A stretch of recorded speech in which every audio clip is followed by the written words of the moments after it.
Se desarrolló igualmente en nuestra cultura un ritmo de trabajo y una concepción propia del tiempo y del espacio que no permitieron el florecimiento pleno del señorío ni el desarrollo rápido del capitalismo moderno.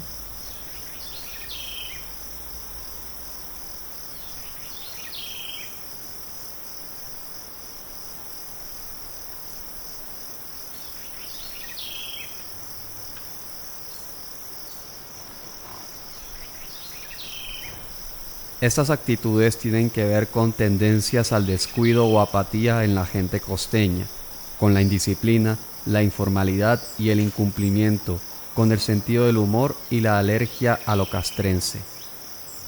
Pero no es una falta criminal de responsabilidad ni una falla en la conciencia de las cosas ni por ninguna cortedad de espíritu.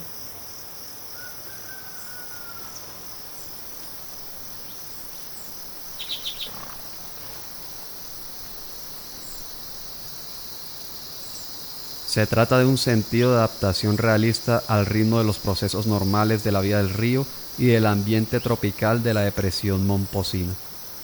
Se debe originalmente a la certeza de que la feracidad de la tierra, la plenitud de los caños y la abundante caza no dejarán pasar hambre o ninguna necesidad básica. Es, en cierto modo, saber vivir y dejar vivir.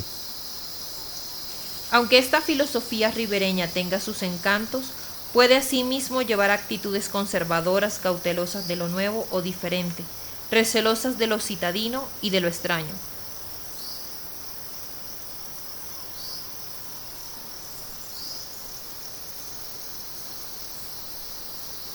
Tal adaptación realista, aislante, autorresponsable, implica reconocer la incidencia, medio fatalista, de factores ambientales que van más allá de la fuerza y del control humano. Ellos determinan el desemboque hacia conductas y decisiones inmediatas, sin mayor previsión o anticipación, menos aún planificación.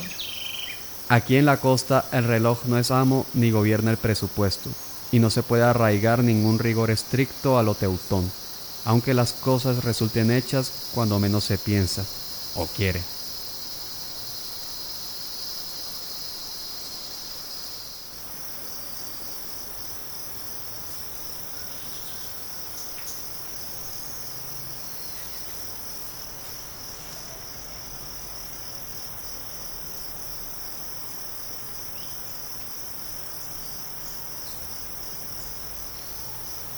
Las actitudes vitales de esta pauta cultural se expresan en el dejar, esto es, en permitir que se hagan las cosas o avancen por inercia un poco antes de comprometerse en firme y personalmente con ellas. Es como una racionalización del mañana. Su prototipo es el dejao que, a primera vista, parece un apático irresponsable, incumplido, un desinteresado o un incapaz. Sus reglas principales son: no te afanes tanto que mañana hablamos, no seas jodón. Pero el dejado observa cuidadosamente y sopesa las posibilidades de su acción posible y guarda, acumulada, la energía necesaria para actuar en el momento oportuno, que puede llegar con la fuerza inesperada de un huracán.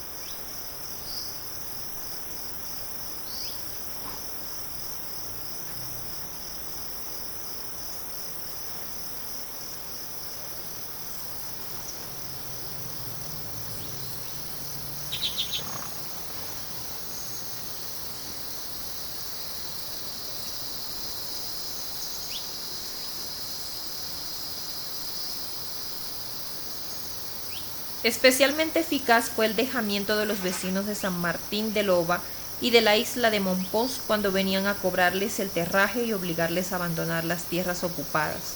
El paso del tiempo les fue dando la razón de su inmovilidad, de su soledad, de su dejamiento vital. Así hicieron perder el paso muchas veces a las autoridades y a la represión, y nunca pasaron hambre.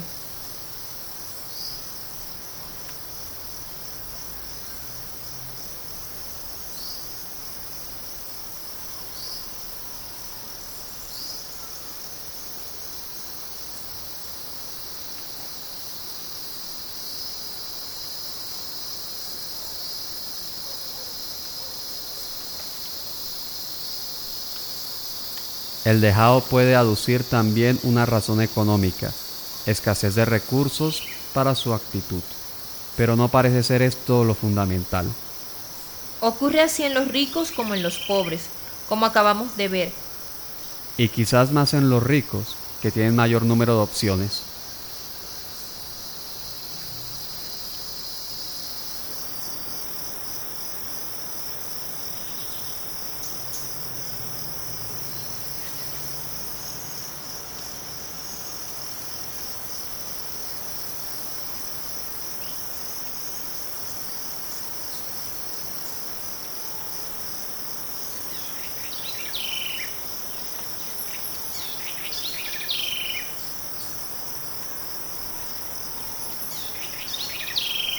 Finalmente, observamos que la feraz depresión momposina, por su aislamiento actual y riqueza de recursos y comida, sigue disfrutando de esta receta. Vive y deja vivir. Pero esto puede ser ahora una causa de su atraso en relación con el resto del país, lo que es ventaja o desventaja según el cristal con que se mire. No ha habido solo tal inmadurez administrativa que habla Gutiérrez de Piñeres, ni la falta de seriedad ni la superficialidad abducida en ocasiones anteriores para frustrar la creación de una provincia o departamento independiente de Mompox, porque esta región ha tenido muchas veces un liderazgo de talla nacional.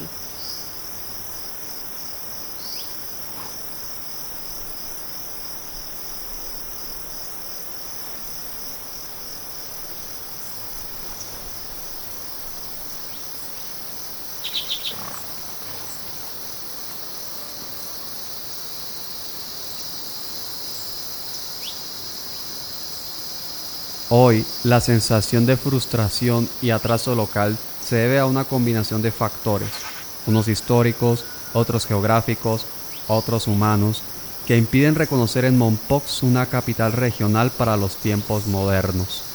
Quizás sea mejor que sobreviva como una joya colonial que es, sin más aspiraciones legítimas que convertirse en refugio espiritual del país, en su capital educativa y normalista, y en una meca controlada del turismo. En fin, dejarla como es. ¿Por qué nos afanamos tanto?